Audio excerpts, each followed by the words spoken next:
C'est l'histoire d'un homme qui se présente devant le rabbi de Lubavitch et qui lui dit, voilà, à chaque fois que j'apporte quelque chose de plus chez moi à la maison, dans mon foyer, à chaque fois que je veux faire une évolution, je vais apporter une mitzvah en plus, faire quelque chose de plus dans la sainteté, dans mon foyer. Eh bien, ma femme le refuse. Elle ne l'accepte pas. Cela se passe mal. Le rabbi l'a regardé comme ça, il lui a dit, dis-moi, est-ce que tu penses qu'il n'y a que toi qui veux te rapprocher de Dieu aussi fort? Ton épouse, peut-être qu'elle se rapproche encore plus de Dieu que toi, et peut-être qu'elle veut encore plus que toi. Et pourtant, elle te refuse. Tout cet investissement, toutes ces choses que tu as envie de faire pour montrer que tu es plus proche de lui. Alors sache qu'elle est peut-être plus proche de Dieu que toi tu ne l'es. Mais il va falloir faire quelque chose, un conseil. Ce que tu vas faire à partir de maintenant, tu vas prendre une chose, une mitzvah ou une étude de la Torah, que tu vas choisir et que pendant une année, tu vas la faire coûte que coûte, vaille que vaille, peu importe les situations, peu importe ton envie ou pas, mais tu vas le faire juste parce que Dieu te l'a demandé. Non pas parce que toi, ça te plaît de faire ça parce que c'est important pour toi, mais parce que Dieu te l'a demandé. Une épouse voit chez son mari quand il fait quelque chose pour lui, ou est-ce qu'il le fait pour Dieu. Un mari, c'est pareil. Il voit quand une femme fait ce qu'elle fait pour elle, pour son bien-être, pour son équilibre, ou pour Akadosh Baruch Hu, parce que Dieu nous l'a demandé.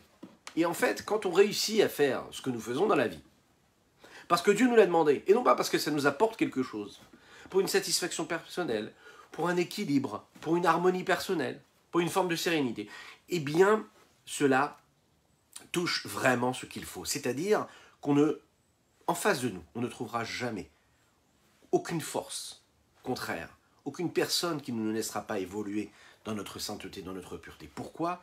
Parce que le message, il sera vrai, parce qu'il sera vécu à 100%, et qu'il sera sincère. Donc Hachem, il sera avec nous. Le problème, c'est quand on est trop concerné par la chose. On doit montrer qu'on le fait pour Dieu, avec sincérité. Non pas parce que ça nous apporte à nous.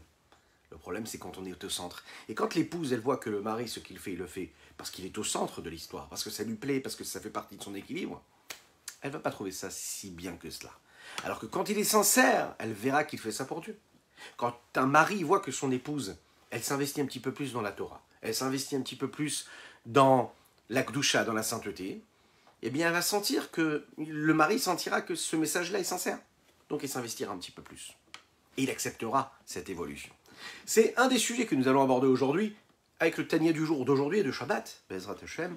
Juste après ces quelques notes de Nigun, n'oubliez pas de partager, n'oubliez pas de liker, n'oubliez pas de commenter, afin que nous soyons encore et toujours plus à partager ces moments de Chassidut. Ta-da-da-la, ya-ya, ma, ya-ya, ya-ya, ta-da-da-la, ya-ya, ma, ya-ya, ta-da-da-la, ya-ya, ma, ta-da-da-la, ya-ya, ma, ya-ya, ta-da-da-la, ya-ya, ta-da-da-la, ya, hi, ta-da-da-ba-dam-ba, ta-da-da-la, ya. Hi, da da da da da da, da da da la ya, ma da da ma ma ma ma. Hi ya ya ma ya ya da ya, da da da la ya, da da da da ya ya da ya, da da da la ya. Hi, da da da da da da, da da da la ya, da da da ya ya ya ya ya ya, da da da la ya ya ma ya da ya ya ya ya. Ta-da-da-la, ya-ya, ya-ya, ta-da-da-la, ya-ya, ma-ma-ma-ma-ma-ma, ta-da-da-la, ya-ya, ma-ma-ma-ma-ma-ma-ma-ma-ma, ta-da-da-la, ya, hi, da-da-da, da-da-ya, ta-da-da-la, ya. Hi, da da da la ya ya, da da da la ya, da da da ya ya ya ya. Hi ya ya ya ya ya, ma ya da ya, da da da la ya, da da da ya, ma da ya ya, da da da la ya. Hi da da da da da da, da da da la ya, da da da ya ya ya ya. Hi ya ya ya, ma da ba ba ba ba ba, da da da la ya. Ta-da-da-da, ya, ya, da, ya, da-da-da-la, ya. Hi, da da da, ma ma ma, ti di dum ma ma, da da da di da da di da da, ma ma ma ma ma ma. À chaque fois que nous faisons cet acte de bonté, de partage, mais plus que cela, puisque nous l'avons dit, la tzedaka, ça n'est pas du chesed, ça n'est pas de la bonté, c'est de la justice. Le Tanya nous le dit aujourd'hui, à chaque fois qu'il y a cette action de tzedaka, à chaque fois qu'une personne du peuple juif fait cet acte-là, eh bien, il fait monter toute sa personne, tout son être, sa neshama, son âme, à un niveau qui est très très très élevé. Ce qu'on appelle l'élévation de Ma'in Nukvin, de ces eaux-là, qu'on appelle Ma'in Nukvin, des eaux féminines dans la Kabbalah, on les ramène à leur source première, celle de l'âme, telle qu'elle apparaît, telle qu'elle est, qu'elle se trouve là-haut. Pourquoi? Il faut savoir que le Ham Israël, il est appelé Knesset Israël, c'est appelé cette assemblée du peuple juif. Il est appelé aussi dans le mot du Zohar, dans le langage du Zohar, le Ima Tata'a. Ima Tata'a, c'est-à-dire la matrice, on va l'appeler comme ça, inférieure. Et donc, dans les mots de la Gemara, dans le Zohar c'est appelé Ima Tata'a, et dans la Gemara, dans le Talmud, c'est appelé Shrina. Qu'est-ce que c'est la Shrina? La Shrina, c'est l'évidence de Dieu ici-bas sur terre. C'est-à-dire l'émanation même de Dieu, la présence de Dieu ici-bas sur terre dans tout ce que nous côtoyons dans notre vie. Le rayonnement de Dieu. Ce qu'il faut savoir aussi, c'est très important, si on parle comme ça de ces langages-là, de ces mots, de ces appellations, ces définitions-là, on parle de réceptabilité. On parle d'un réceptacle qui reçoit quelque chose d'en haut. C'est le receveur. De la même manière que dans un couple, l'homme c'est le donneur, la femme c'est celle qui reçoit. Dans le couple qu'il y a entre Dieu et le Ham Israël, le peuple juif, il a ce rôle-là, de recevoir ce que Dieu lui donne. Et comme on sait que dans le couple, quand l'homme s'est donné comme il faut, eh bien la femme lui rend encore plus qu'il n'y l'a donné. Donc en fait, en réalité, ce qu'il faut savoir ici, c'est que quand le Ham Israël, il sait recevoir, il sait vivre à travers cette shrina, ce rayonnement d'Akadosh Baruch Hu ici-bas sur terre, et bien automatiquement, il reçoit bien plus qu'il ne donne. Il faut savoir recevoir pour pouvoir vraiment retourner et de donner ensuite. Les chaim, les chaim, les chaim.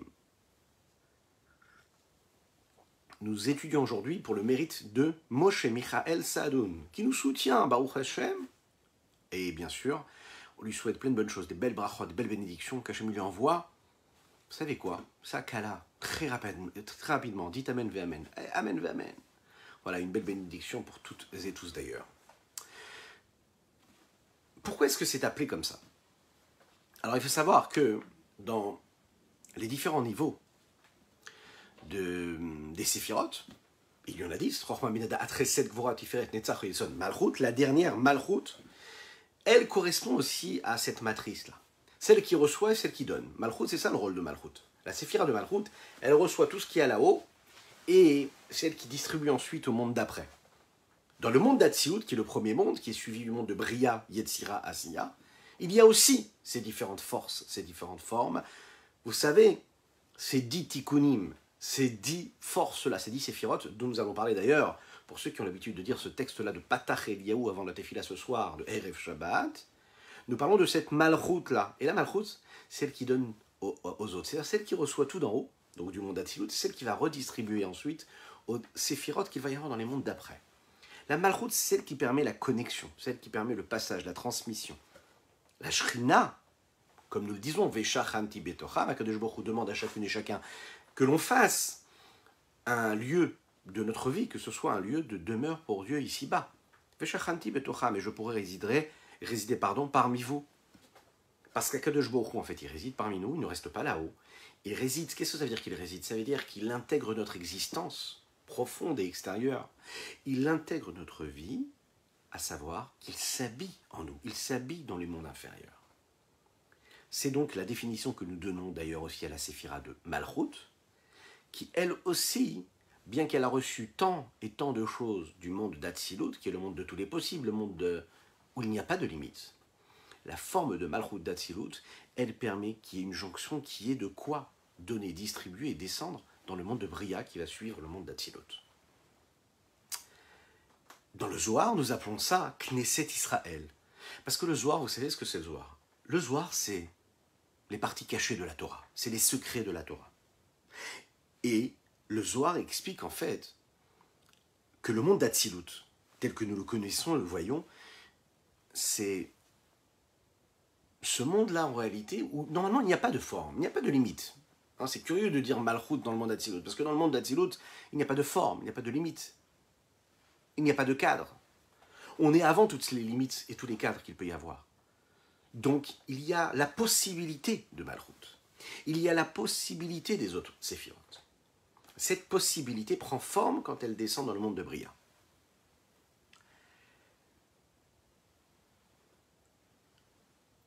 Et de la même manière, parce que nous avons parlé de ce qui se passe quand on plante une graine dans la terre, vous vous en souvenez. Et le Rabbi Shneur Zalman, pour conclure cette lettre-là, cette 8e lettre, il va continuer avec cette métaphore-là, pour bien nous faire prendre conscience, bien nous faire comprendre, et nous faire prendre conscience aussi, de ce que ça veut dire de semer quand on fait une mitzvah. Et en particulier, quand on sème une mitzvah telle que la tzedaka.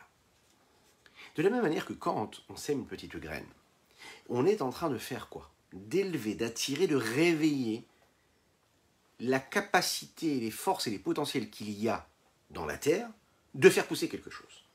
La graine, elle est là pour attirer, pour réveiller quelque part le désir qu'il y a dans la terre de pousser, de donner de la force, de faire renaître. La tzedaka, elle permet aussi de monter, de faire monter quelque chose qu'il y a dans l'âme du juif. Ça réveille le niveau de la source, de la racine de l'âme du juif, qui est la séphira de Malchut. Donc lorsque tu fais un petit geste, tu penses que c'est un geste insignifiant, mais en fait l'impact et l'influence est énorme, phénoménal, puisque ça va toucher la source de ton âme. Et comment dans la source de ton âme? Dans la séphira de Malchut, qui est la source de ton âme. Le Rabbi Shneur Zalman, ici, il est en train de nous dire quelque chose de très profond, de très fort. Il nous dit que la séphira de Malchut, qui est appelée aussi ce qu'on appelle Eretz Eliona, ce sont des termes qui définissent des niveaux spirituels. Eretz Eliona, c'est la terre supérieure. Et de la même manière que la terre ici-bas, notre terre, c'est elle qui permet de faire pousser tout ce qui pousse, tous ces végétaux-là. Alors la séphira de Malchut, elle aussi, c'est elle qui influence, qui donne, qui permet donc à tous ces mondes qui vont suivre ce monde d'Atsilut, à savoir Bria, Yetzira, Asiya, de renaître, d'avoir des forces aussi. Comment? De la même manière que quand la graine, elle touche la terre, eh bien la terre se met en éveil, et ça réveille en elle le désir de redonner la vie. Donc quoi? Le désir de Yesh Me'ahin, ex nihilo, il n'y avait pas, il y aura. Eh bien c'est la même chose ici. L'influence de Malchut, de la dernière séphira de Atsilut, sur les mondes qui suivent Bria, Yetzira, Asiya, c'est la même. C'est de créer, de faire en sorte qu'il y ait des créatures dans les mondes de Bria, Yetzira, Asiya, par ce mode de fonctionnement-là qui est Yesh Me'ahin, du néant à l'existant. Existant qui viendrait du néant. La tzedaka que chacune et chacun d'entre nous faisons, en fait, ça permet de faire monter. Comment? En touchant ce niveau-là de semences qu'il y a eu à ce moment-là, où ces petites graines ont été mises en terre. Mais quelle terre? Nous parlons ici de Eretz Eliona, c'est-à-dire la terre supérieure. Et par cela, on réussit à mettre en mouvement ce potentiel-là qui va permettre à ces végétaux de pousser, et donc de faire descendre une lumière de la lumière, donc un reflet de lumière, d'Akadosh Baruch Hu, de Dieu, qui lui va être quoi? Chesed. Chesed Hashem, la bonté de Dieu. Lechaim, lechaim, lechaim. Donc qu'est-ce qu'on voit ici? On voit que Malchut se connecte directement, lechaim, lechaim, mon ami. On voit que Malchut se connecte directement avec Chesed. Parce qu'il y a eu Malchut, qui est la dernière séphira de Atsilut, alors il y a eu un réveil de quoi? De Chesed, qui est tout en haut. On va essayer de comprendre ce que ça veut dire. Quel rapport y a-t-il entre la séphira de Malchut, qui est la dernière, avec Chesed Hashem, la bonté de Dieu? Quand je vais semer la tzedaka, je vais permettre de réveiller dans cette terre supérieure-là, donc ça veut dire les capacités premières qu'il y a dans la terre de faire pousser, donc de faire descendre du chesed. Par définition, si ça descend, ça veut dire que c'est du chesed, c'est de la montée, parce que c'est un partage, le don vers l'autre, le don à l'autre. C'est la raison pour laquelle le Rabbi Shneur Zalman va nous expliquer ici que la séphira de Malchut, elle est inclue aussi de la séphira, de la mida, de la vertu de chesed de Dieu. C'est-à-dire que dans cette malchoute, il y a déjà du chesed. Puisqu'on sait que toutes les séphirotes sont incluses des autres séphirotes aussi. Et qu'est-ce qui fait qu'il puisse y avoir une connexion entre malchoute et chesed? C'est parce que dans malchoute, il y a chesed. Donc quand on réveille malchoute, on réveille aussi le chesed de Dieu. On a tout compris, mais oui. Lechaim, lechaim.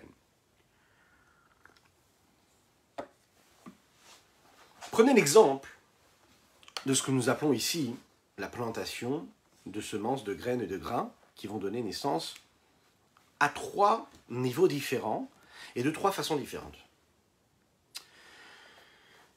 On va faire un petit peu d'agriculture, si vous le voulez bien. Il y a 3 niveaux. Prenez une épi, d'accord? Une épi d'avoine, une épi des blés. Quand on met une petite graine en terre, ça va permettre de faire ressortir une épi. Dans cette épi, une petite graine va nous donner quoi? Un petit grain va nous donner plusieurs grains. Une vingtaine de grains. D'accord? Est-ce que les grains sont différents du grain que nous avons mis en terre? Non, pas du tout. Alors, il y a une reproduction, il y a eu un miracle qui s'est passé. C'est ça le miracle qu'Akadosh Baruch Hu a fait, que quand on met un petit grain en terre, eh bien, il nous donne plusieurs grains. Mais quand c'est une épi, ça va donner naissance à quoi? À plusieurs grains. Une vingtaine de grains. Et les grains, quantitativement, sont un petit peu plus nombreux de ce que nous avons semé, mais qualitativement, ils restent les mêmes. Ce sont les mêmes grains de blé. On évolue. Deuxième stade, deuxième forme de plantation que l'on pourrait mettre en route. Par exemple, quand on veut faire pousser des courgettes, ok? Bon. Eh bien, une petite graine va faire pousser beaucoup, beaucoup, beaucoup plus que cette petite graine. Donc, avec une seule graine, on va avoir énormément de courgettes. Ce qui est intéressant, c'est que là, on va avoir une évolution. C'est-à-dire que ce que nous avons planté, c'est une toute petite graine, ou un plant, je ne sais pas comment on va, un pied de courgette ou un plant de courgette. S'il y a des experts, n'hésitez pas. Mais en tout cas, ça va donner un chiffre qui est beaucoup plus grand. Et il va y avoir aussi qualitativement un changement qui va s'opérer. Ce qui n'était pas le cas dans l'épi, qui a donné naissance à quelque chose qui lui correspondait à la base. Troisième, un arbre qui va donner d'infini de fruits, de multiples fruits, et que cet arbre-là, chaque saison, il va continuer à donner des fruits encore et encore pendant de nombreuses années. Donc on avait ici 3 stades ici, qui nous montrent bien qu'il peut y avoir une évolution, qu'il peut y avoir une transformation, et que quand on sème quelque chose, il y a différents niveaux de ce qu'on est capable de récolter.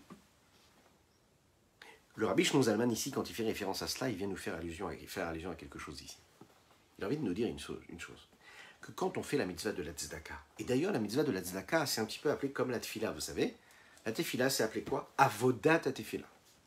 La tzedaka c'est pareil, on appelle ça la avodat tzedaka. Pourquoi la avoda?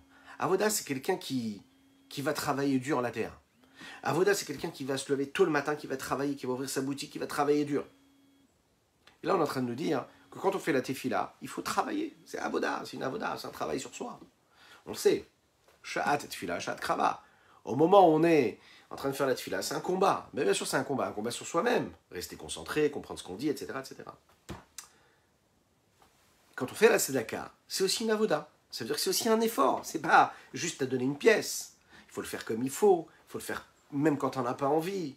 Il faut faire la démarche. Il faut faire cet effort. Il faut s'investir. Ici, il est en train de nous dire que dans cette façon de faire la tzedaka, il y a 3 niveaux. Selon le niveau qu'on établit ici, vraiment de l'effort de la tzedaka, et en fonction de l'investissement que je vais y mettre, alors je vais faire appel à une force supérieure aussi qui sera très très très élevée. Si j'ai donné une tzedaka comme je plante une épi de blé, eh bien j'aurai des résultats qui seront comme des épis de blé, à savoir des grains qui seront similaires aux grains que j'ai mis en terre. Si je donne la tzedaka avec autant d'investissement que je veux, que je mets quand je plante des courgettes, eh ben j'aurai comme des courgettes. J'aurai un chiffre un peu plus multiple, j'aurai une différence, mais ce ne sera pas pareil.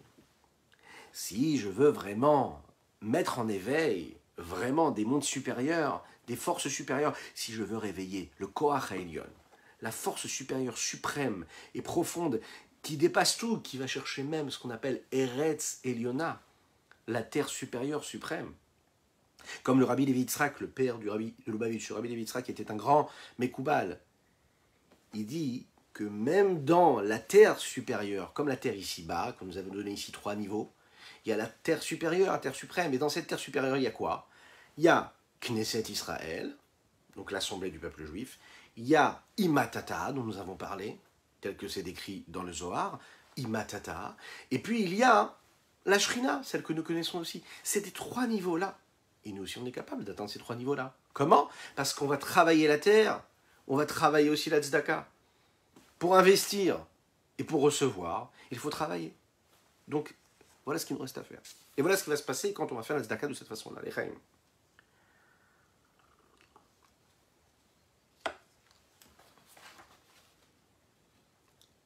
Regardons dans les mots ce que le Rabbi Shimon Zalman nous dit ici, on va approfondir encore cette idée.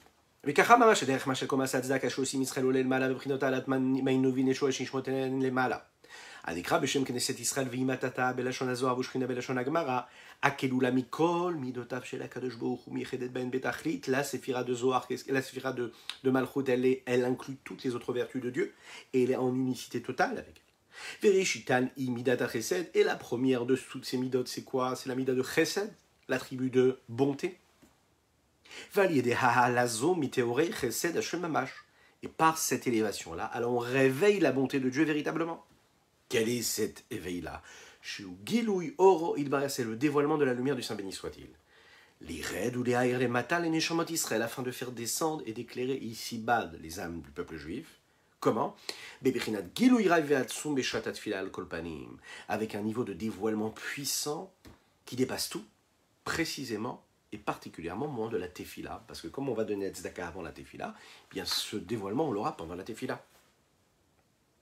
La vertu de Malchut, elle inclut en elle toutes les lumières de toutes les autres séphirotes qui la dépassent, qui sont au-dessus d'elle, puisqu'on sait que les séphirotes qui sont au-dessus, Chesed, Gvura, Tiferet, Netzach, Od, Yesod, Malchut. Malchut, c'est la dernière, a priori.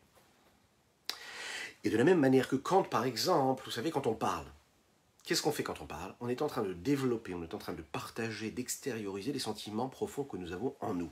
On extériorise toutes nos vertus. On partage. Ok?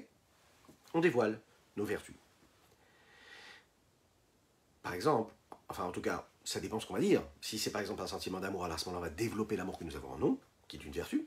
Si c'est de la rigueur, bien on va dire des mots qui sont durs, donc on va développer et dévoiler à l'autre ce que nous avons en nous, ce qui ronge en nous. Et donc, par la parole, mais pourquoi la parole? Quel rapport avec la parole? Parce que la parole, on le sait, comme on le dit dans le Tikkun Zohar et comme on le dit dans le texte que nous allons dire, Patachileu ce soir. Qu'est-ce que c'est Malchut? Malchut Torah Shebe'al Peh Karinan La. Malchut, c'est appelé la. Malchut Peh, c'est appelé la bouche. La bouche, la parole. Quand il y a de la parole, c'est une Malchut qui se met en route. À travers la parole, je dévoile ce que j'ai à l'intérieur de moi. À travers la séphira de Malchut, je dévoile ce qu'il y a en moi, c'est-à-dire toutes les autres vertus qui sont en moi. Et c'est la raison pour laquelle il peut y avoir à ce moment-là le dévoilement du chesed de Dieu. Donc on avait une question, on se disait, mais quel rapport y a-t-il? Pourquoi quand je suis dans la Malchut, alors à ce moment-là je développe ce qui est dans le chesed? Pourquoi est-ce que quand je mets en mouvement la Malchut de Dieu, quand je vais faire ma tefila, après avoir fait la tzedaka, alors qu'est-ce que je fais? Qu'est-ce que je suis en train de faire? Je permets la jonction, je permets à Dieu de se révéler avec tout son chesed? La réponse, elle est là. De la même manière que quand tu parles, tu es en train de développer, de dévoiler et d'extérioriser ce que tu as comme sentiment en toi, de bonté ou de rigueur d'ailleurs. La même chose à Kadosh Baruch Hu, quand toi tu le mets en mouvement, c'est-à-dire que quand tu mets en mouvement sa shrina, la malchut, et que tu fais en sorte que ton frère juif il ait de quoi manger, hein, pour résumer en 3 mots, et bien qu'est-ce qui se passe? Dieu, il existe à travers malchut, et donc à ce moment-là se réveille le chesed de Dieu, et là se révèle quelque chose, un niveau qui est extrêmement élevé, le niveau de chesed d'Akadosh Baruch Hu, de bonté de Dieu. Et qu'est-ce qu'il y a à ce moment-là? Ça veut dire que Dieu il se dévoile. Ça veut dire que Dieu il se dévoile encore plus, parce que tu as fait ce geste-là. Et c'est exactement ce qui se passe quand on a pris l'exemple de ces petites graines qu'on met dans la terre. C'est vraiment ce qui se passe. Qu'est-ce que c'est faire pousser quelque chose? C'est de dévoiler. Oui, il y a quelque chose qui était en terre, j'ai mis un petit grain en terre, une petite graine en terre, et parce que je l'ai mis à ce moment-là, donc ça réveille le désir de la terre qu'il y avait à l'intérieur, et tout son potentiel s'est mis en mouvement, et donc ça permet quoi? Ça permet le dévoilement. Quand il y a une plante qui pousse, qu'est-ce qui se passe? Elle se dévoile. D'accord? Elle grandit. elle se dévoile, elle nous montre ce qu'elle est capable d'être. Elle évolue et grandit. Un arbre qui grandit, eh bien, il nous donne ses fruits. Qu'est-ce que c'est l'évolution d'un arbre? C'est comment est-ce qu'il grandit. On va tout faire pour qu'il grandisse comme il faut. On va l'irriguer comme il faut. On va l'arroser comme il faut. On va s'en servir comme il faut. On va le maintenir comme il faut. Mais qu'est-ce qu'il fait? Il grandit, il se dévoile. C'est ça en fait l'idée. C'est la même chose ici. Ça veut dire que, pourquoi,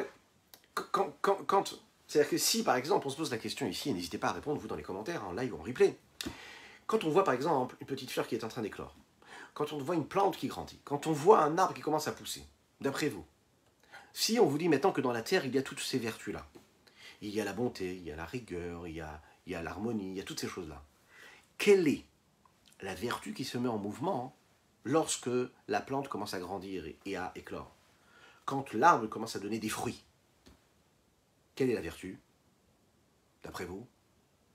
Chazak ou Baruch. C'est la vertu de quoi? La vertu de chesed. C'est quoi le chesed? C'est le partage. C'est le fait de se développer, de grandir, de s'extérioriser.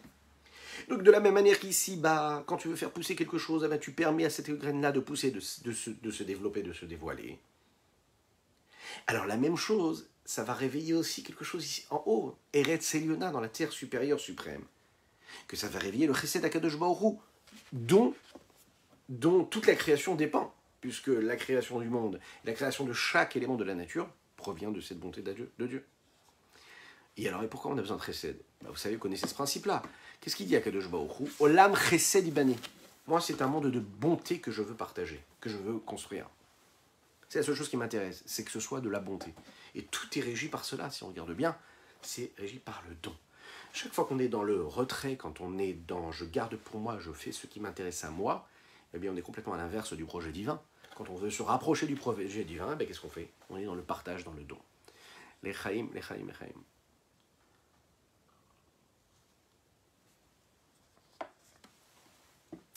Maintenant, on a une question qui se pose et le Rabbi Shlomo Zalman va répondre à ça.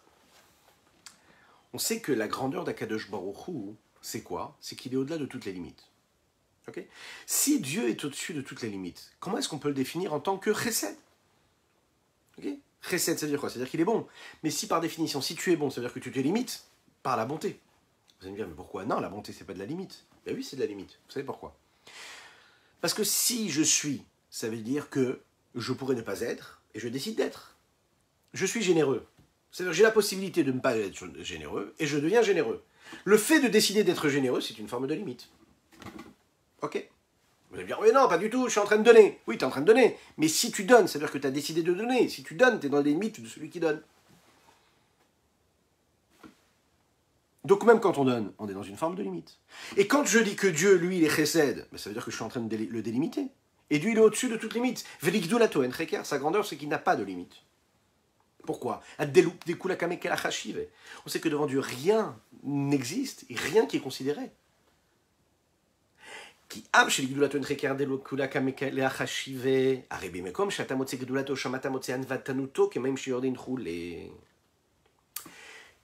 À l'endroit où tu trouves sa grandeur, c'est là où tu vas trouver sa plus grande modestie. La grandeur d'un homme, elle se juge à sa modestie, quand il est capable de se mettre en retrait. S'il est modeste, c'est qu'il est grand. Parce qu'il est grand, parce qu'il a beaucoup de chesed, alors il est capable de descendre très très très bas. Et c'est ça la grandeur de Dieu. La grandeur de Dieu, c'est qu'il est capable même de dépasser ce qu'il est lui, à savoir quelqu'un d'illimité. Quand on dit quelqu'un, on se comprend. Bien que Dieu soit illimité, et parce qu'il est illimité, il est, écoutez bien ça, il est au-delà même de l'illimité. Qu'est-ce que ça veut dire? Ben, il y a tout ce qui est limité. Et il y a ce qui est au-dessus des limites. Mais si je dis que Dieu est au-dessus des limites, ça veut dire que je le définis. Et si je le définis, ça veut dire que je suis en train de l'illimiter. Je le limite en tant que quelque chose d'illimité. Mais je le limite quand même. La force de Dieu, c'est qu'il est même au-dessus de cette contrainte-là qu'on est en train de lui donner, de cette description qu'on lui donne en disant qu'il est illimité. Et c'est ça avec de la Torah Tréka en réalité. Ça veut dire que la lumière du Chesed qui descend, pour qu'elle puisse être descendue, puisqu'elle puisse être ressentie ici-bas sur terre, qu'elle puisse être dévoilée, ça, c'est du Chesed. C'est qu'Akadosh Baruch Hu, il est capable de descendre aussi bas et de dépasser même son infini. Pourquoi? Parce qu'il est vraiment bon. Pourquoi? Parce qu'il nous aime. Pourquoi? Parce qu'il rayonne en nous.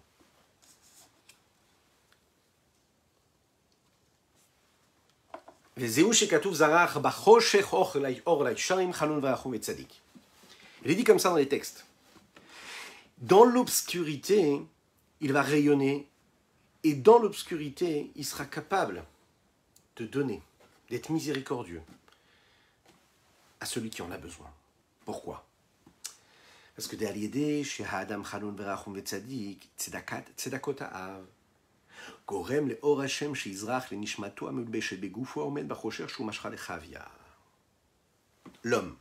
L'homme est dans l'obscurité de ce que nous appelons son corps. C'est-à-dire cette peau de serpent. Ok, c'est un sujet qu'on mettra à part, qu'on développera un autre jour, que nous avons déjà développé. En tout cas, il est dans cette matérialité, il est dans ce corps matériel physique.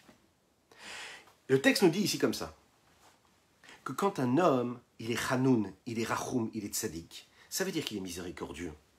C'est-à-dire qu'il est capable d'être juste, il est capable d'être conciliant avec ses semblables. Alors, il se comporte avec tzedaka, il va donner la tzedaka, il va être bon, il va être miséricordieux avec ses semblables. Vous savez ce qui se passe? Ça permet d'entraîner Dieu, ça l'encourage. Ça fait en sorte que la lumière de Dieu, elle va briller, elle va rayonner dans son âme, et elle va rayonner dans son âme qui est habillée dans son corps, que ce corps-là, il est dans cette obscurité du monde. Parce que toi, tu te comportes avec miséricorde. Alors Dieu, il va briller dans ton corps, il va briller en toi. Vezenikra Beshem Yeshua. C'est appelé aussi ce salut-là. Qu'est-ce que c'est Yeshua? Kadit kaf itaprach hashochalinora. En fait, les trois thèses, qu'est-ce que c'est les trois thèses? C'est l'obscurité. Quand on est dans l'obscurité, oui, vous avez déjà remarqué, ben on se sent, bien sûr qu'on se sent, on se sent limité. Ben oui, parce que la lumière, c'est ce qui nous permet de voir ce qui se passe autour. Ok. Est-ce que maintenant, quand je suis dans la lumière, j'ai moins de limites? Ok. Je peux avoir des limites en moi, des limites, des contraintes physiques, ok. Mais l'obscurité, ça définit la limite. Quand je trouve le salut, quand on me tire de cette obscurité-là, alors ça me libère de cette obscurité-là. Et qu'est-ce que c'est cette libération-là? C'est la lumière. Le terme ici, c'est quoi? C'est que quand Akadosh Baruch Hu nous envoie la Yeshua, il nous envoie le salut et il nous libère de cette contrainte-là, de ces limites-là, et bien à ce moment-là, Hitaprach HaShochalinora, l'obscurité se transforme en lumière. Ça veut dire que ce n'est pas seulement que j'ai éclairé l'obscurité, c'est que l'obscurité même, elle est devenue de la lumière. Elle a changé de nature. Et de là, pour conclure cette lettre-là, on peut comprendre. Vous vous souvenez le premier verset sur lequel il a basé toute son explication, le Rabbi Shimon Zalman, qu'on a tenté de comprendre? Zorea tzedakot, matzmiach yeshuot. Celui qui sème de la tzedaka, eh bien il récolte du salut. Qu'est-ce que ça veut dire? Vezeu matzmiach yeshuot, c'est ce que nous appelons matzmiach yeshuot. Shi yeshua zot tzomachat mizirat tzedaka shezorim baretz ha'elyona. En fait, quand on dit qu'on sème la tzedaka, qu'est-ce qu'on sème? On est en train de faire pousser quelque chose qui vient et qui provient de Eretz Elyona, nous l'avons dit, de la terre supérieure, celle qui est en haut. Eretz Refetz, une terre de désir. Iashrina, Knesset Israël, c'est Dieu qui se révèle, c'est Dieu qui se dévoile, c'est le peuple juif qui reçoit. Shenikret Ken al Shem Shemit Labeshet Betartonim Lachayotam, elle est appelée ainsi pourquoi? Parce qu'elle s'habille dans toutes ces créatures inférieures ici-bas pour les faire vivre, pour les faire exister. Ici-bas, elle s'habille dans tous les mondes. C'est la raison pour laquelle elle s'appelle Shrina. Comme il est dit, comme il est dit que ta royauté, c'est une royauté qui dépasse tous les mondes et qui est dans tous les mondes. C'est une royauté de tous les mondes. Monde supérieur, monde inférieur.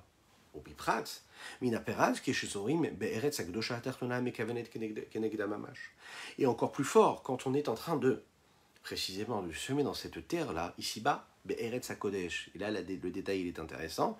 Rabbi Shimon Zalman nous précise ici, précisément quand on sème où ça? Dans une terre qui est déjà une terre sainte. Et c'est quoi la terre sainte? Dites-le vous-même, allez-y, dans les commentaires. Eretz Israël. Il précise ici, quand on donne la tzedaka, quand on sème ces pièces de tzedaka en Eretz Israël, en terre sainte, alors à ce moment-là, ce qu'on va récolter, c'est énorme. On va vraiment toucher la terre de la terre supérieure, la terre suprême. Eretz Israël. C'est la raison pour laquelle chez Azria, Nikletet Tekef Umiyad Be'eretz Elyona, tout de suite, elle est inclue, elle est prise, tout de suite dans la terre suprême, supérieure, Belishum Menia Vigu Baolam, sans qu'il n'y ait rien qui empêche, qui bloque. Me'achar she'en shum davar chotzet umafsik klal ben artzot hachaim, puisqu'on sait que il y a, à ce moment-là, dans la terre d'Israël, il n'y a rien qui va séparer, qui ne va pas permettre la jonction entre les deux, entre les différentes terres de la vie. De quelles différentes terres il parle ici? Comme le Rav Yolekan l'explique ici, il parle de la terre sainte inférieure et la terre supérieure. Ça veut dire, on sait que en dehors des restes d'Israël, il y a différentes choses qui ne nous permettent pas de nous connecter à la sainteté. Par définition, parce qu'on est dans une terre étrangère de celle de la terre d'Israël, alors c'est pas évident. Le travail, il est différent. Il est plus difficile. En Eretz Israël aussi, c'est très difficile, parce que la lumière est très forte et très puissante. Quand on réussit à semer en Eretz Israël, ce qu'on arrive à récolter, c'est quelque chose qui est très très grand. Zé Sha'ar HaShamayim, c'est la porte du ciel, Machen Ken B'chutz La'aretz Daïla Mevin, ce qui n'est pas le cas dans la terre profane, dans toutes les terres profanes qui sont à l'extérieur de Eretz Israël. Ça, c'est ce qu'on pouvait dire sur cette fin-là du Tanya, de la 8e lettre. Maintenant, on va aborder, si vous le voulez bien, la partie du Tanya de demain, Bezrat Hashem de Shabbat, qui est assez courte, encore quelques minutes. Et ici, le Rabbi Shonzaman continue à nous demander de nous investir dans cette tzedaka qu'on doit donner. Il dit comme ça, il dit quand un homme, par exemple, il nourrit toute sa famille, eh bien, il doit le faire de façon à ce que il puisse vivre, mais il doit réussir à dépasser cette contrainte-là pour se dire que quand il le fait pour Dieu. Un père de famille, quand il se lève le matin, il sait qu'il doit nourrir son foyer. Alors quand il est complètement soumis à cette responsabilité, et qu'il n'a pas autre chose dans la vie, alors c'est une contrainte, il va être très sérieux et c'est très bien ce qu'il fait. Il se lève pour travailler, pour nourrir son foyer. Ici, il va nous dire qu'en réalité, un homme, il doit réussir à dépasser cela, de se dire que quand il est en train de nourrir sa famille, il le fait pour Dieu. Quand on fait rentrer Dieu dans sa vie, dans toute notre perception, dans tout ce que nous faisons, eh bien, on élève tout ce que nous faisons. C'est très très bien de nourrir son foyer, mais de nourrir son foyer en sachant que quand on le fait pour Dieu, à ce moment-là, on sanctifie, on purifie tout ce que nous faisons. Et qu'est-ce que ça veut dire qu'on sanctifie? On est en train de nous donner une dimension de bénédiction qui fera que ce qu'on est en train de faire, ce qu'on est en train d'investir dans notre travail, dans notre effort, il sera béni par Dieu. Alors ce n'est pas une question de qualité ou de quantité. Ce n'est pas une question de chiffres, de savoir est-ce que tu vas gagner plus ou est-ce que tu vas gagner moins, est-ce que tu vas avoir plus de clients, moins de clients. Non. La nature de ce que tu es en train de faire.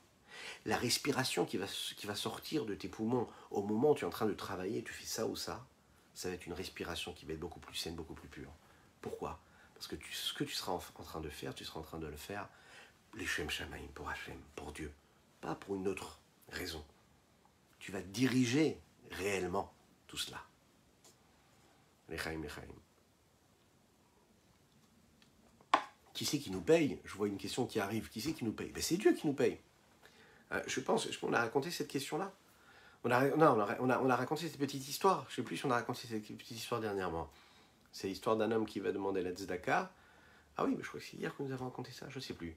Cet homme-là qui n'avait pas de quoi manger, qui demande au Rav, qui dit voilà, moi j'ai besoin de manger vraiment un bon repas, etc. Le Rav, il lui dit mais tu vas demander un peu trop là, ça va être un petit peu trop pour la communauté, tu leur demandes trop, tu es trop exigeant. Et qu'est-ce qu'il a répondu, le pauvre homme qui était riche avant? Il a dit bah c'est pas eux qui me donnent, c'est Dieu qui donne. Hein, donc c'est Dieu qui paye, t'inquiète pas, c'est Dieu qui paye.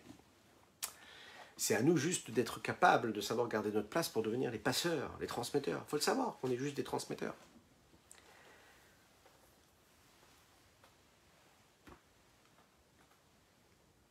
Alors, comment est-ce que dans l'investissement que je fais de ma vie, dans tout ce que je fais dans la vie, dans tous mes efforts, quand est-ce que je peux le vivre de cette façon-là, de le faire les Shem Shamaim, comme cette pièce de la tzedaka que je vais faire, comme quand je vais au travail? Comment je vais faire pour vivre de cette façon-là, selon ces principes-là? C'est ce que le Baal Shem Tov dit. Le Baal Shem Tov, qui est le fondateur de la Chassidut globale, il dit qu'un homme, tout ce qu'il fait, il doit le faire pour Dieu. Pourquoi? Parce que il n'y a rien sur terre qui serait autre chose que Dieu. Alors c'est de manière dévoilée, de manière cachée, mais tout est Dieu. Donc, quand tu vas travailler, que tu donnes à manger à ton foyer et que tu nourris ton foyer, parce que toi tu en as envie, parce que toi tu penses que c'est normal, parce que c'est ton sentiment et tes émotions qui te le dictent, eh bien tu te trompes. Parce que puisque tout est Dieu, donc tu t'écartes de Dieu, tu te sors de Dieu. Tu dis non, moi je nourris mon foyer pour ça, je pars en vacances pour ça, parce que je pense que c'est bien, etc., etc. Pas parce que Dieu il me dit que c'est important que j'aille en vacances ou que j'amène mes enfants en vacances pour qu'ils puissent respirer un autre air. Je vais faire la même chose, mais pourquoi est-ce que je le fais? Est-ce que je suis au centre ou est-ce que je suis en train de continuer et de faire ce que Dieu me demande? Est-ce que je le fais pour moi ou est-ce que je le fais pour l'élément de divinité qu'il y a en lui? Lorsqu'un homme il se comporte comme il faut, lorsqu'un homme il nourrit son foyer ou il nourrit ses frères juifs, les Shem Shamaim, parce que Dieu lui a demandé, il est en train de faire vivre les âmes du peuple juif. Donc, il ressent profondément qu'il est en train de se soucier de son foyer et de se soucier aussi des autres. Pourquoi? Parce qu'un homme, quand il est en train de nourrir son foyer et qu'il se dit « Ah oui, mais non, Dieu, par exemple, il m'a donné une bénédiction. Il a fait en sorte que j'ai, Baruch Hashem, j'ai de quoi vivre très très très bien, d'avoir une grande maison, d'avoir une belle voiture, d'en avoir 2, d'en avoir 3, d'en avoir 4, d'avoir des super décorations à la maison, d'avoir de beaux habits, de gâter mon épouse, mes enfants, de leur donner tout ce dont ils ont besoin. Pourquoi est-ce que je le fais? Je ne le fais pas parce que ce sont mes enfants ou ma femme ou mon foyer. Je le fais parce que ce sont des âmes du peuple juif. Et si je le fais parce que ce sont des âmes du peuple juif, alors l'âme du peuple juif qui est en face, c'est-à-dire mon prochain, eh bien, il est au même niveau que mon foyer. C'est très très fort ce qu'il est en train de nous dire Rabbi Zaman ici. Étant donné, vous le savez comme il le dit dans le chapitre 32, que la seule différence qu'il y a entre un juif et un autre juif, c'est quoi? C'est son corps, c'est son enveloppe corporelle. Pourquoi? Parce qu'en dehors du corps, on est vraiment les mêmes, on est tous des frères. Pourquoi? Parce qu'on vient tous de la même âme. Ah oui. Mitzad shoresh nafsham be'Hashem echad. Par la source de l'âme et la racine de l'âme, nous sommes tous des frères, nous sommes tous au même niveau. Donc je ne peux pas vivre physiquement, matériellement, mieux que l'autre si je ne me suis pas soucié de l'autre. Imaginez ce que ça veut dire. Ça nous rend responsables. Ça nous rend responsables qu'on ne peut pas se dire, oui, moi j'ai un standing de vie, et mon standing de vie, il est que j'ai besoin d'avoir tant de choses, et puis je garde tant de choses, je gagne tant de choses, parce que j'ai un standing de vie, et puis mon foyer, ma femme, mes enfants, ou mes enfants et mon mari doivent vivre de cette façon-là, et puis les autres c'est après. Pas du tout. Si tu vis ta vie les Shem Shamaim, tu vis ta vie parce que Dieu te l'a demandé de la vivre. Et si quand tu pries, si quand tu manges, si quand tu respires, si quand tu travailles, tu comprends que tu le fais parce que c'est Dieu qui t'a demandé de le faire, et qu'est-ce qui se passe à ce moment-là? À ce moment-là, tu vas voir ton frère juif au même niveau que tu vas voir tes enfants. Et de la même manière que tes enfants, tu t'imaginerais pas leur donner une petite pièce, mais tu vas tout faire pour leur donner un petit peu plus. Tu vas tout faire pour leur donner quelque chose qui a de la valeur. Alors tu dois te poser la question de te dire comment je vais faire, parce que pour l'autre âme juive, qui est la même âme juive que mes enfants, est-ce que je leur donne assez? La loi juive, la Torah nous dit que nos enfants passent avant les enfants des autres, que nos enfants passent avant ceux qui sont à côté. Mais à part ce dîn-là, je dois ressentir en moi cette nécessité de donner à l'autre comme je donne et comme je subviens aux besoins de mes enfants. C'est-à-dire que si tu es dans le sentiment, si tu es dans l'impression que tu as, d'avoir la possibilité de nourrir tes enfants, et comme mon maître avait l'habitude de dire, peu importe ce qu'on est en train de manger, le repas ce sera toujours le même. On ne pourra jamais manger plus, il y a un moment où on se limite. Quand tu es capable de savoir que tu peux donner une qualité de vie à ton foyer, à toi-même, à tes enfants, tu dois regarder ce que tu es capable de donner à l'autre. Tu ne peux pas être tranquille si tu sais que l'autre n'a pas un minimum. Ahuvai, Achai, Vereai, Esher Kenafshi. Et c'est comme ça que le Rabbi Shimon Zaman commence sa lettre en disant: mes frères, mes amis, ceux qui me sont chers, aussi chers que mon âme, qui sont comme mon âme. Il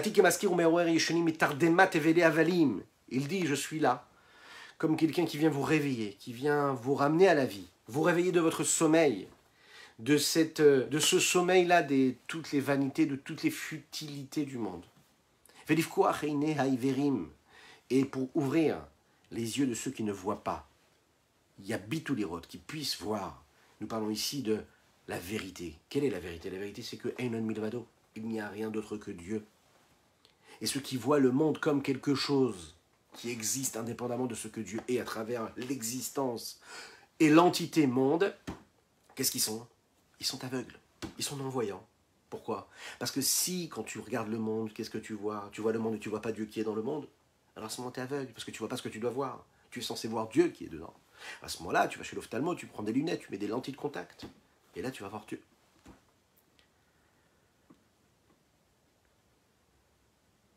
Liot kol isham vechafetzam umagamatam. Afin que tous leurs souhaits, tous leurs désirs, tous leurs buts dans leur existence. Les kol baem chayirucham.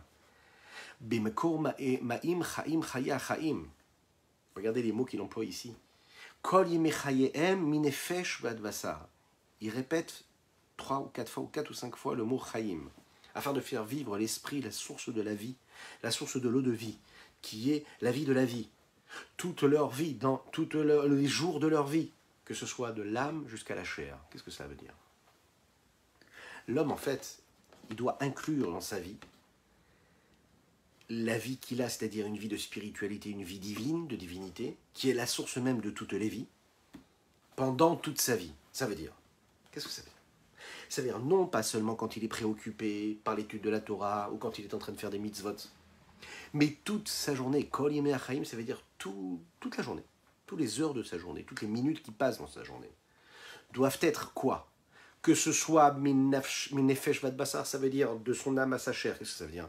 L'âme, c'est bien sûr tout ce qui est les notions de spiritualité, donc toute la spiritualité que nous avons dans la vie, mais aussi adbasar, jusqu'à ce qui concerne nos sujets matériels.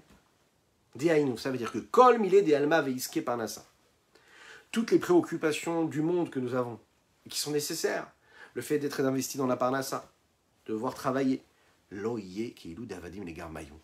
On ne doit pas le faire comme si on le fait pour nous-mêmes.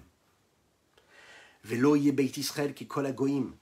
Et le peuple juif ne doit pas, et tout foyer juif ne doit pas se comporter comme tous les foyers du monde, en général. Des anines, ou mefarnessin, ou mokredin, les nachay ou venayou mehava, qui nourrissent de manière insistante leurs femmes et leurs enfants parce qu'ils les aiment, et c'est normal, mais ils ne font que ça, que parce qu'ils les aiment. Pourquoi? Parce que le peuple juif, il est différent, il a autre chose, il y a une autre dimension qui les dépasse. Qui Israël goyechad baretz, qui est comme ton peuple juif, cette nation unique dans la terre. Ktiv, il est écrit. Ça veut dire quoi? Deinu shugam benyane eretz lo yafridu. De ce verset-là, qu'est-ce que nous apprenons? Israël goyechad baretz. Ça veut dire que même quand le juif il est au contact de la terre, même quand le juif il est au contact de la notion de matérialité, même quand il est dans le monde, quand il est au travail, quand il est aux vacances, etc., il ne peut pas se détacher de la dimension spirituelle qu'il y a dans cette terre-là. Même quand il est au contact du monde, de la matérialité, il doit se rappeler qu'Akadosh Baruch Hu, il est là. Lo yafridu. On ne peut pas se séparer de l'unicité même de Dieu, que Dieu nous en préserve. Les haïd et dout sheker bikrat shema erev ou boker. De faire le Shema Israël le matin et de faire le Shema Israël le soir. Et de dire Shema Israël Hashem Elokeinu Hashem Echad. Écoute Israël, rappelle-toi bien que ce Dieu-là, Hashem Elokeinu Hashem, qui est au-dessus de toutes les limites. L'infini du Saint béni soit-il. Le Dieu qui est au-dessus des limites, c'est le Dieu qui est en toi. C'est Kochenu Vechayutenu. C'est Dieu, c'est celui qui est en nous, dans les limites du monde. Tu dis ça le matin, tu dis ça le soir. Dieu est unique, Hashem Echad. Et puis pendant toute la journée, que tu sois au travail ou en vacances, tu oublies complètement Dieu. Quand tu vis dans ta vie de matériel, tu oublies Dieu, c'est pas possible. On appelle ça quoi? Un faux témoignage. Et tout sheker. Tu peux pas dire le schéma le matin et le soir et faire ça le reste de la journée. Tu dois être conscient qu'à aucun moment tu te sépares de cette dimension de présence divine dans toute ta vie. Et c'est intéressant, il précise même Be'enaim Sgurot, c'est-à-dire que quand on fait le schéma Israël, on a les yeux fermés. C'est intéressant, parce que juste avant, il nous a dit il ne faut pas être aveugle. Celui qui regarde le monde pour ce qu'il est et pas pour ce qu'il est vraiment, c'est-à-dire ce qu'il y a derrière ce que nous voyons, c'est-à-dire la présence de Dieu, eh bien, il est considéré comme non-voyant. Et là, quand on fait le schéma Israël, on ferme les yeux. Et réellement, c'est le cas. D'ailleurs, il le dit juste après. Hashem Echad Bedaled Ruchot. Quand on fait le schéma Israël, Hashem Echad, on dit que Dieu il est unique, il est là dans les 4 coins cardinaux. Ou Bashamayim Mahal, ou Baaretz Mitachat. Et il est en haut de le ciel, comme ici-bas sur terre. Ou il dit quand tu te concernes, que tu ne te comportes pas comme il faut, c'est-à-dire, ça veut dire que tu n'es pas conscient que tu as une mission particulière sur cette terre. Tous les peuples du monde, il n'y a pas de problème, chacun a sa place. Et le peuple juif, il a sa place. Et la place du peuple juif, c'est qu'il doit vivre comme un peuple juif. Et le peuple juif, c'est qu'il doit vivre de manière saine, sainte et pure. Et son but, lui, c'est quoi? C'est que même quand il est au contact des éléments de la matière et de la matérialité, il doit être avec cette unicité de Dieu, il doit vivre cette unicité-là. Et que s'il ne le fait pas, alors il fait un faux témoignage. Parce qu'il est en train de dire que Dieu, il est en haut et Dieu, il est en bas. Et lui, quand il regarde ce qu'il y a en bas, il ne voit plus Dieu. Il voit ce qu'il y a en bas, mais il ne voit plus Dieu. Tu ne peux pas à un moment le dire et ne pas le faire. Tu ne peux pas te comporter à l'inverse quand tu ouvres les yeux. Ça veut dire qu'on ne ressent pas en toi l'unicité de Dieu, c'est pas possible. Ar bezot yot lanu. Notre vraie conduite, la conduite qui est conseillée, qui est désirable. Celle que l'on doit avoir chez un juif, c'est quoi? Qui doit en fait s'investir dans la parnassa. Il doit bien sûr aller travailler, il doit nourrir son foyer, pour faire vivre les âmes de sa famille, de son foyer, mais aussi également de tout le Ham Israël, de tout le peuple juif. Ça veut dire que quand il va travailler, ce qui n'intéresse, c'est même pas son foyer à lui, c'est le fait d'être celui qui est la continuité, la main d'Akadosh Baruch Hu sur terre, de Dieu sur terre, parce que c'est Dieu qui nous nourrit, mais Dieu nous nourrit, et puis nous, on va faire l'effort, hein, on crée le réceptacle, et Dieu, à travers ce réceptacle, il va nous nourrir. Donc au moment où on travaille, on est en train de recréer le réceptacle, on sait très bien qu'on n'est pas en train de créer quelque chose qui est indépendant de Dieu, mais c'est Dieu qui est avec nous. On est dans son projet. Comme on sait que Chelek Eloka Mima'al Mamash, que chaque âme du peuple juif, c'est une parcelle divine que Dieu a insufflée lors de la création. Et donc quand on est en train de travailler et on peut nourrir chaque âme, alors on se joint, on s'unit à ce projet divin. Comment? Quand on va combler leur manque avec cette bonté gratuite. À ce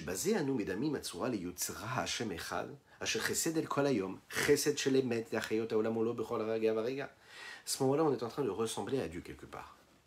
On se comporte à son image. Pourquoi est-ce qu'on se comporte à son image? Parce que quand on se comporte à l'image de Dieu, Dieu, qu'est-ce qu'il fait? Tous les jours, il crée un monde, et à chaque instant du monde, il est en train de redonner la vie à chaque élément de la nature, à chaque végétal, à chaque minéral, à chaque animal, à chaque homme. Il nous donne ce dont nous avons besoin. On ne se pose pas de questions quand on se lève le matin. Tout nous attend, le monde nous attend. Ok? Bon. Puisque nous, on doit se comporter à l'image de Dieu, eh bien, on doit se comporter de la même manière, avec le même chesed. On doit être dans cette démarche-là de bonté, dans cette démarche de partage, de don, de partage. Pourquoi? Parce que notre but essentiel, ça doit être qu'à chaque instant, puisque Dieu me fait vivre gratuitement à chaque instant, eh bien, moi aussi, je dois tout faire, entre guillemets, gratuitement, c'est-à-dire que je dois donner à chaque instant. À chaque fois que je peux donner, je vais donner. Ça doit être mon but dans ma vie. Comme il est dit, Vehalarta bidrachav, tu marcheras sur ses pas. Si Dieu se comporte de cette façon-là, eh bien toi aussi, tu dois te comporter de cette façon-là. Tu ne peux pas vivre différemment que lui. Rak, bien sûr que de nourrir son épouse et ses enfants, ça fait partie aussi de ce principe-là de marcher sur les pas de Dieu. Pourquoi? Parce que la halakha nous le dit, qu'il faut d'abord donner à son épouse et à ses enfants avant de donner aux autres. Mais, quand je vais donner la tzedaka aux autres, d'accord? Et bien sûr, quand j'ai déjà donné à mon épouse et à mes enfants, eh bien c'est la même chose en fait. Je dois le ressentir avec autant de force que comme je vais le faire et que je vais donner à mes enfants et à ma femme. Vous imaginez ce que ça veut dire? C'est-à-dire que je dois tellement être bon que quand je donne à l'autre, je dois donner comme si je donnais à mon épouse et à mes enfants. Avec autant de normalité. Ça veut dire que de la même manière que je vais choisir les meilleurs aliments, les meilleurs ingrédients, et bien la même chose, je vais choisir la même chose. Ce que j'aurais acheté pour mon foyer, je vais l'acheter pour celui qui tend la main. La même chose. Alken, c'est la raison pour laquelle ici, le Rabbi Shlomo Zalman ici nous a donné des forces, il nous a réveillé un petit peu aussi, et il nous a rappelé une chose, que c'est en donnant qu'on peut recevoir, ce que nous avons développé ici depuis quelques jours d'ailleurs, dans ces principes-là, et que comme le rabbi Menachem Mendel de Vitebsk avait l'habitude de dire. Il avait l'habitude de dire que dans le partage, il y a la considération de l'autre. Vous savez, c'est comme dans le mariage, dans un couple. On nous dit comme ça que il y a un principe, quand Dieu il a créé le monde, il a créé l'homme. Et après avoir créé l'homme, il a créé la femme. Et quand il a créé la femme, il a dit hey, c'est lo hezer kenegdo, je vais faire pour lui une aide. Parce qu'il a du mal l'homme. Bah oui, on a du mal tout seul, on ne se débrouille pas, ça c'est sûr. Donc on a besoin de la femme. Je vais faire une aide. Qu'est-ce qu'il est marqué dans la Gemara? Dans le Talmud, c'est marqué Zacha Ezer lo Zacha Kenegdo. Vous connaissez ce principe? S'il a le mérite, alors elle devient une aide. S'il ne le mérite pas, elle devient contre lui. Alors, la question qui se pose, c'est comment est-ce qu'on peut dire ça? Si on lit le passage, qu'est-ce qu'on voit? On voit qu'en fait, on lui demande, on a créé une femme pour qu'elle soit une aide pour lui. Pourquoi tu dis que s'il ne mérite pas, elle ne devient pas son aide, elle devient contre lui? C'est à l'inverse de ce que le sens simple du verset nous dit. En fait, en réalité, ce qu'il faut dire ici, quoi, c'est une personne en réalité qui est contre moi, mais qui, parce qu'il est contre moi, me permet d'être quelqu'un quelqu'un de très très très puissant et qui me permettra d'être encore mieux que ce que je suis aujourd'hui. Pourquoi? Parce que vous savez que quand on est face à une contrainte, alors cette contrainte, je peux l'avoir comme quelque chose qui va me détruire, ou je peux l'avoir comme quelque chose qui va me pousser à être encore plus, à être meilleur que ce que je suis. Étant donné que le mariage, c'est quoi? C'est une étape dans l'existence, c'est pas un but en soi, c'est une étape qui me permet en tant qu'homme ou en tant que femme à devenir meilleur, à grandir. Comme maman, j'ai fait la brit mila, après j'ai fait la bar mitzvah, après je fais le mariage, il y a le mariage. Cette étape-là me permet de devenir quelqu'un de meilleur. Et celle qui est en face, eh bien parfois elle va me le rappeler en étant contre moi, parfois en étant avec moi. Et quand elle est contre moi, c'est parce qu'elle est contre moi, c'est parce qu'en fait elle est en train de me permettre de dépasser ce que je suis. Parfois elle va me soutenir, elle va me dire c'est magnifique ce que tu fais, elle va m'encourager. Parfois elle va me dire non, non, pas du tout. C'est pas bien, c'est pas bien, c'est pas bien. Mais dans les deux cas, c'est pour m'aider. Si je m'arrête aux remarques, alors je vais me dire ah mais c'est pas possible, cette femme-là ne m'aime pas, elle me fait que des remarques. Mais si je me rappelle que quand elle me fait des remarques, quand elle rappelle mes manques, elle est là juste pourquoi? Ben pour développer en fait quelque chose en moi qui est quoi? Que j'ai pas assez développé. C'est-à-dire que j'ai pas assez comblé ces manques-là. Donc ça veut dire que je dois être meilleur. Et quand je vais combler ces manques, elle va m'en trouver encore des autres, hein, parce qu'elle va continuer à trouver des choses négatives en moi. Et quand elle va trouver des choses négatives, ça veut dire que je vais travailler des choses qui sont négatives chez moi. Vous voyez un petit peu? C'est une approche qui est totalement différente. Quand je vois mon frère juif qui manque de quelque chose, mais Dieu, il n'a pas fait exprès de faire quelqu'un qui est dans la détresse. Vous imaginez? Mais c'est pas sympathique, quoi. Pourquoi est-ce qu'il serait dans la détresse? Dieu, il a mis quelqu'un qui est dans le besoin pour que toi, tu développes en toi cette nécessité de combler son manque. C'est pas parce qu'il t'aime pas. C'est parce que c'est de cette manière qu'on fait un monde qui est meilleur. C'est parce que de cette manière-là que ça réveille en toi toutes tes capacités de bonté, de grâce que tu as. Les contraintes que ton épouse te met en face, c'est pour que tu te développes toi-même. Si un homme, il sent que c'est trop compliqué, ça veut dire qu'en réalité, il est en train de toucher quelque chose de très très fort. C'est l'histoire dont nous avons parlé en introduction, de ce juif-là qui est venu voir le rabbi de Lubavitch et qui lui a dit « Chaque fois que je veux faire quelque chose de plus, ma femme le refuse. » Qu'est-ce qu'il lui a dit le rabbi? Ne fais pas pour toi, fais pour Dieu. Si tu fais pour Dieu, ton épouse, elle verra que tu fais pour Dieu, que tu ne fais pas pour toi. La femme, elle n'est pas là pour t'embêter, la femme, elle est là pour que tu sois quelqu'un de vrai. Donc si toi, tu fais plein de choses, d'accord, plein des belles choses, des belles mitzvot, tout, mais tu les fais pour toi, ben, tu passes à côté. Donc ta femme, elle est là pour te rappeler, elle te dit, mais arrête tes bêtises. Il n'y a pas besoin de tout ça. Parce qu'en fait, ça veut dire quoi, il n'y a pas besoin de tout ça? Elle voit que ce que tu fais, tu ne le fais pas pour Dieu. La même chose pour la tzedaka. La même chose quand on nourrit son foyer. La même chose quand on va travailler, qu'on va gagner, qu'on va être riche. Bezrat Hashem pour chacune et chacun d'entre nous. On doit se rappeler toujours d'une chose. Qu'une fois qu'on a donné, qu'on a de quoi nourrir notre foyer, de quoi dormir au chaud ou au froid, quand il fait trop chaud, eh bien l'autre, je dois le regarder avec la même intensité, avec la même force. Et c'est parce que je suis capable de voir le manque de l'autre que ça va développer en moi ce qu'il y a de meilleur. Et je vais être à l'image d'Akadosh Baruch Hu, de Dieu. Voilà ce qu'on pouvait dire. Mesdames et messieurs, je vous souhaite une excellente fin de journée, mais surtout un bon Shabbat Shalom, un Shabbat de paix, de sérénité, de joie véritable et de partage. Que Dieu vous bénisse. N'oubliez pas, si vous avez un petit voisin, une petite voisine, peut-être qui est seul ce Shabbat, peut-être qu'il y a tout ce qu'il faut dans le frigo, peut-être pas.